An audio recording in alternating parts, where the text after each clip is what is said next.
Parang subway nga. So yung train natin dito. Ikaw mag-isa, nakarating ka dito sa abroad. So feeling mo kaya mo na lahat. Ang sarap! Okay. 감사합니다. 예. 네. Happy New Year. Ang dami ka matututunan dito sa Korea na mga culture nila na ang sarap i-adapt. Nasa 400 pesos lang to pag ganyan. Yung presyo niya, 12,001. Ganyan ako pag bumibili, ang dami kong kinukuha. Tapos madalas isa lang binibili ko. Hindi, jogger pants. Ito yung jogger pants na binili ko dito. 49,000. Lagay mo lang dyan, oh. Start, di ba? Pinakatong mo lang dyan, yung total lumabas na agad. Hindi na kailangan i-scan, di ba? Hindi natin kailangan makipag-transaction sa tao pag bibili. So yun, all goods. So ito na yung pinamili natin, ganun lang kabilis. Ganyan yung basket dyan, at pwede ka nang umuwi. Crossing! Uy, may oras pa! 8, 7, 6, 5, 4, 3. Dito yung mga Koreans, talagang masunurin sila sa ganyan sa mga pedestrian crossing. Talagang tatawid sila pagka oras ng tawid. Hindi ka sa atin kasi kahit may pedestrian kung saan sa naglululusot, di ba? Dito naman, kahit pwede kang lumusot, kunyari, diyan ka na tumawid, hindi, dun pa rin sila tumatawid sa talagang tawiran. Ayun yung maganda dito, napaka-disiplinado ng mga Koreans. Kaya ikaw, mahihiya ka na lang bilang foreigner na ikaw yung hindi susunod. Sila nga, ganun sila sa bansa nila, di ba? Talagang susunod ka kasi makikita mo sa kanila. So yun, ayun na yung McDo. Doon tayo. Kasi doon pa tayo tatawid. Kabila. Doon pa ako tatawid. So tatry ko nga dito. Parang subway to eh. Tara, try natin. Yung Dongjiha Food. Parang subway nga. So yung try natin dito. Siyempre. May mga art sila dito ng mga bata. Nilalagay nila dyan. Ay, maganda, di ba? Yung mga art ng bata, hindi nila natatago lang sa mga sinusunog, pag-graduate, yung mga elementary ganun. Dito, nilalagay nila dito, parang naging museum na rin yung lugar na to. Dito na tayo, ganda. May design, no? Para sa akin, pagka ikaw, kunyari, nakapag-abroad ka, parang kaya mo na lahat na pumunta sa mga lugar na ganito kahit ikaw lang mag-isa. Gawin yung mga gantong bagay na ikaw lang mag-isa. Ganun yung magandang nadudulot sa atin ng pag-abroad. Nagiging independent tayo. Nakakapag-desisyon tayo ng sarili natin. Hindi tayo natatakot. Parang kaya natin lahat. Kasi nakarating nga tayo dito eh. Number 1 yung nakapag-abroad ka. Siyempre, nakarating ka dito na ikaw mag-isa. Nakarating ka dito sa abroad. So feeling mo kaya mo na lahat. So yun, dito na tayo sa McDo. So yun, ito na yung order natin pala. 5857. Dito hindi na nila chinecheck yung yung receipt mo. Hindi na tinitingnan yun. Kasi wala namang kukuha ng iba ng order mo dito. Sarap. Alam nyo yun, pag nakatingin kayo ng french fries ng matagal na panahon, heaven boy. Ang sarap. Siyempre dito yung favorite spot natin. Let's go. Makasubo muna kayo.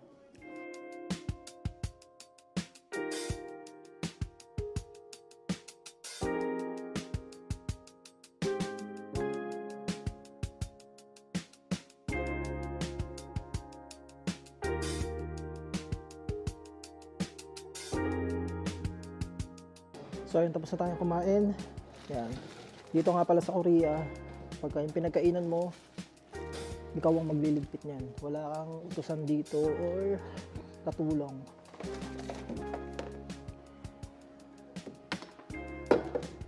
Pwede ah? Pwede. 컵은 아무 데나 넣으셔도 Sige. 오케이. 감사합니다. 예. 네. Happy New Year. Pinati pa tayo ng Happy New Year. So yun nga, dito ang magandang pag-uugali din ng mga Korean na nakasanayan na talaga nila na hindi gaya sa Pinas. So yun, yung pagliligpit ng gamit na pinagkainan. Kasi bago kami dumating dito sa Korea, may training. May training na doon kami sa training center. So doon pa lang sa training center, papracticein na kayo na yung pinggan nyo, kukunin nyo. Tapos kakain kayo. Pag gusto kumain, yung kinainan nyo, kayo din magliligpit, hindi nyo iiwan doon sa kinainan nyo. Tapos isi-separate nyo siya na dito yung lagayan ng food waste, yung mga tira nyong pagkain, tapos dito yung lagayan ng tinidor, dito yung lagayan ng ano. So, yung 5 days na training namin dun sa training center, ayun, nakasanayan na namin na ganun. Kasi pagpasok nyo sa company, nagtatrabaho na kayo dito, ganun na ganun. Ayun yung maganda dito. Kaya, yung mga fast food dito, kahit 2 lang yung tao, 3, hindi nila kailangan ng sobrang daming crew. Kasi yung mga tao dito, automatic na sa kanila na naglilinis sila. Diba? Sila yung sila talaga yung nagliligpit ng kalat nila. Ayun yung magandang dito. Magandang kaugalian ng mga Koreans. Kasi sa Pilipinas, hindi mo talaga maiiwasan yung iba kain. Parang kumain sila sa restaurant na may tagaligpit. Ganun. Parang ano ba yun? Parang may mga katulong lagi. Kaya yung mga crew, kawawa din yung mga crew, dagdag trabaho nila. Ayun yung pagkakaiba na nakikita ko dito sa Korea. Sobrang ganda. Ang dami kang matututunan dito sa Korea na mga culture nila na ang sarap i-adapt. Kahit hindi na ma-adapt ng buong Pilipinas, ma-adapt mo sa sarili mo na pwede mong maituro sa mga kunyari magkakaanak ka, turo mo sa anak mo or kaya sa mga tao sa bahay nyo, ganun. Na i-correct mo sila, ganito kami dun, parang ganun. Sarap kasi pag nakasanayan mo na, lagi mo na siyang gagawin na makikita sa'yo ng tao, wow, okay. Para tularan ka nila, di ba? Ganun naman yun eh. Hindi naman yun kailangan mabago lahat. Kahit sa sarili mo, masanay mo yung ganun. Ang last natin na pupuntahan ay Uniqlo. So ano na kasi, 4:30 na din. Time check nga tayo. Ang lamig, papalamig na ng papalamig. 4:17 pala.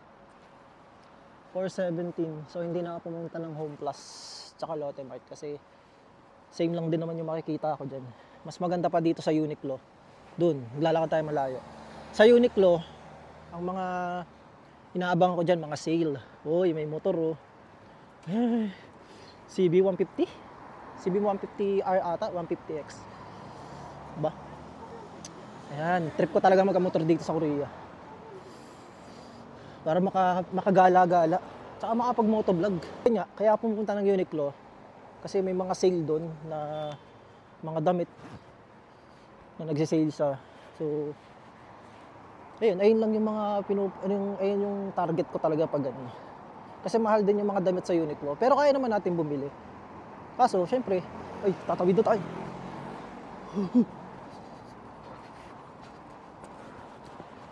Mas maganda yung mura lang. Di ba? Ayun lang yung target natin. Pero dati, bumibili ako dyan ng hindi ko napapansin yung presyo dati. Kasi laki ng sahod natin. Ang laki ng sahod dito sa Korea eh. Pero pag may mga binabayaran ka na sa Pinas, matututo ka na talaga magtipid. Parang, yung pera dito, parang alam mo na yung value niya. Dati wala eh. 20,000, 30,000 mo, okay lang. 40,000, okay lang. Pero pagka wala nang natitira sa'yo, alam mo na yung value ng pera. Wow, ganda ng motor, nakakainggit boy. Woo! Sana all, diba? So, next nating pupuntahan si Jeonju naman. Gagala ko sa Jeonju. Sa Jeonju maganda pumunta doon kasi may Hanok Village doon. Isa yung Jeonju sa kilala sa mga Hanok Village, yung mga makalumang village. Ang Hanok Village kasi parang makalumang mga bahay ayun yun. Dito sa Korea. So may ganun sa Jeonju. Sikat din 'yon. Maraming tao doon. Parang dinadayo din siya ng mga turista. Baka next week or next week sana makapunta tayo doon. So ayan, dito na tayo sa Uniqlo. Para sa akin, nung nasa Pinas, ang mahal ng mga Uniqlo, parang hindi ako bibili dito kasi mahal. Pero pag nandito ka sa Korea, mas okay na bumili sa mga ganito, yung mga kilala mong brand. Kasi kaysa bumili ka sa mga department store nila dito, na hindi siya, siguro brand ng Korea, tapos mas mahal pa. Mas mahal pa talaga yung presyo niya dito. So, ang target natin dito yung mga sale. Ayun yung mga ganito. Gakyok. 12,000 na lang diba? Hunter x Hunter. Pipili ka lang ng magagandang design. Gantong spot yung mga sale. Dahil winter ngayon t-shirt. Warmer, puro warmer yung sale ngayon. Pwede. Ito 12,000 lang oh. Di ba? Oh, meron na tayo agad nakuha. Nasa 400 pesos lang to pag ganyan. Yung presyo niya, 12,001. Nasa 420 pesos. Oo, all good. So, sukat natin itong dalawa. Yan ang target natin pag sa mga ganito. Ayun, ang mga ganito. Magkano? 29, mahal. Sale na siya, 29. So, pag chinek mo natin mamaya yung presyo nito, siguro nasa 50 pa to. Tanggalin ko nga. Ay, wag. So, ito din, sale oh. Mahal, naka-sale na siya, 39 pa din. Ito, 12,000 lang oh. Ganyan ako pag bumibili, ang dami kong kinukuha. Tapos madalas isa lang binibili ko. Hindi, marami naman akong binibili. Kala mo bibili lahat eh, no? So yun, 1-0 na agad. Ang ganda ng pantalon, no? Baka 12,000 lang. Sa ukay-ukay, makakabili ka talaga ng ganito. 10,001. Ito bago pa. Uniqlo pa. 2-0. Ang ganito. Pang formal. Oh. Ganda ng fit. 12,001. Diba? So yun, all goods. Ito yung nakuha natin. Ito naman. Maganda naman siya. Kaso malaki sa akin. Try natin ng maliit. Mura eh. Sayang eh. Gusto ko dito may B eh. Bitsin. Ito na yung mga napili natin. At ito naman yung mga hindi, ito yung mga napili natin. Ito yung mga hindi natin napili.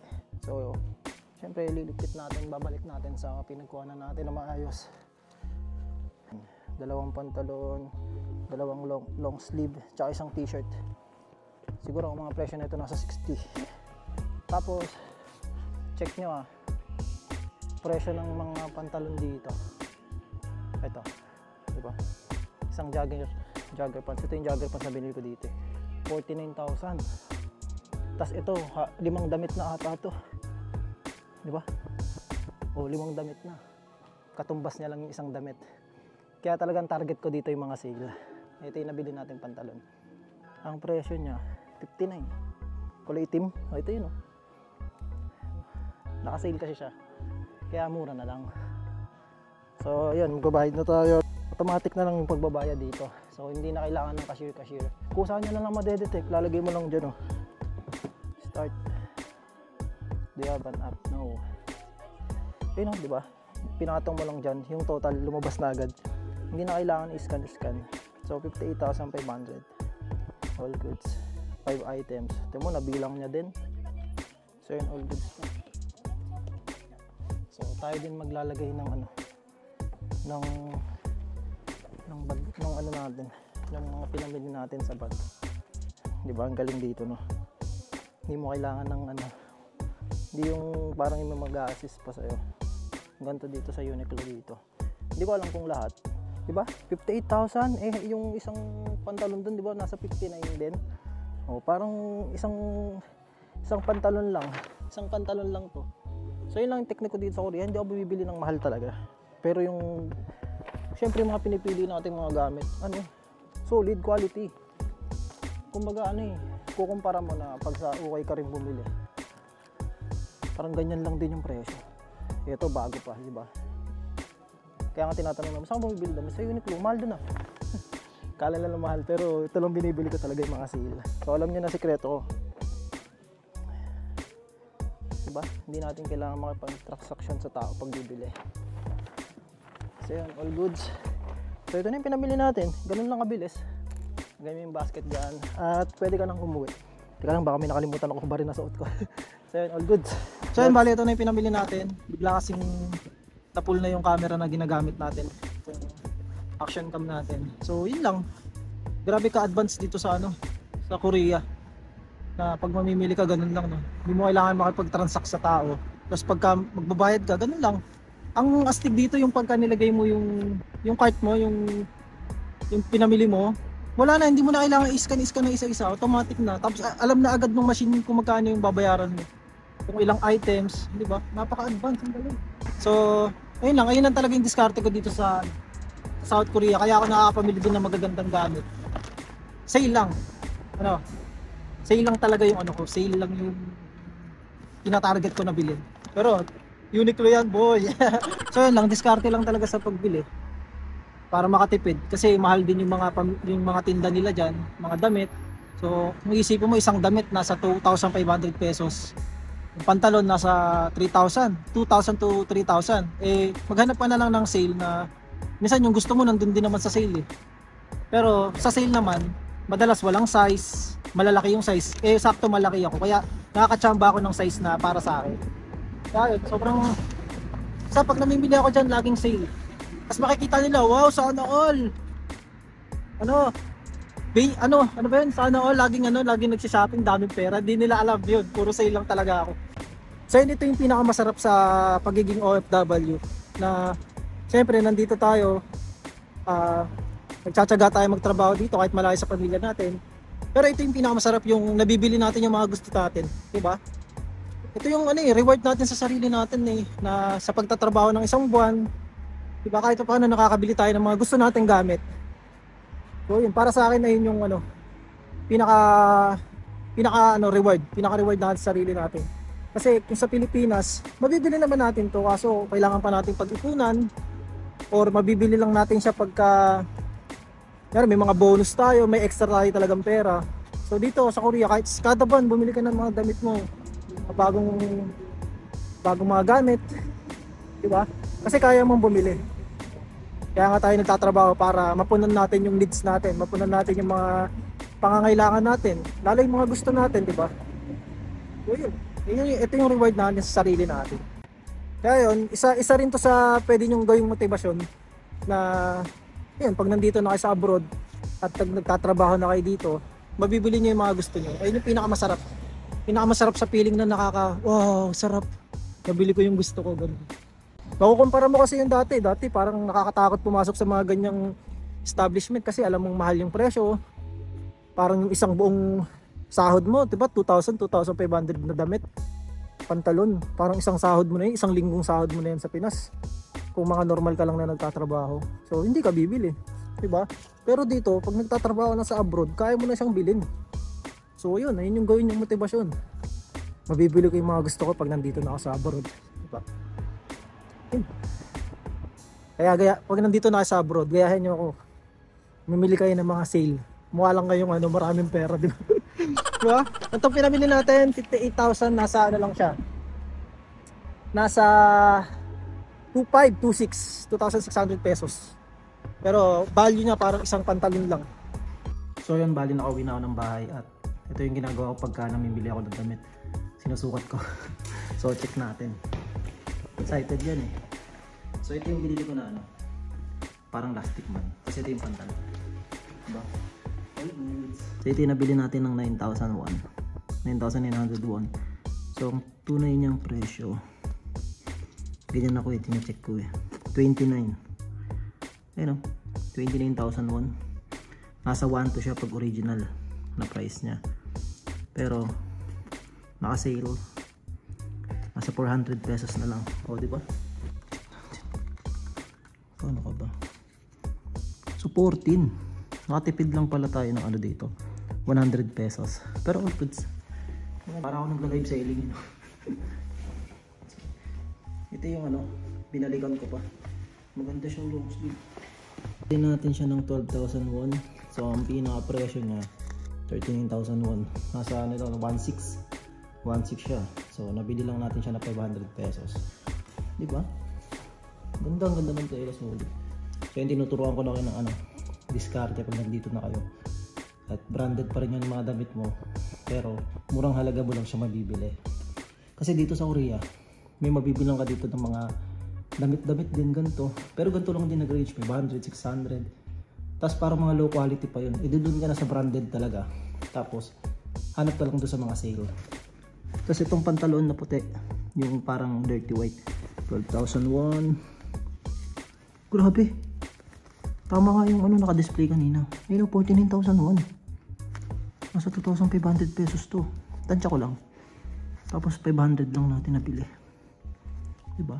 All goods in the hoods. Itong itim na binili natin. Ang ganda ng tela nito. Pang formal. So, 12,000 natin nabili. Price niya, pagka hindi naka-sale, $49 din. Same lang siya na itong pantalon. So pinakita ko lang sa inyo na pwede ka pa rin bumili ng mga magagandang damit dito kahit nagtitipid ka. Hanap ka lang talaga ng mga sale. So yun. So yun lang.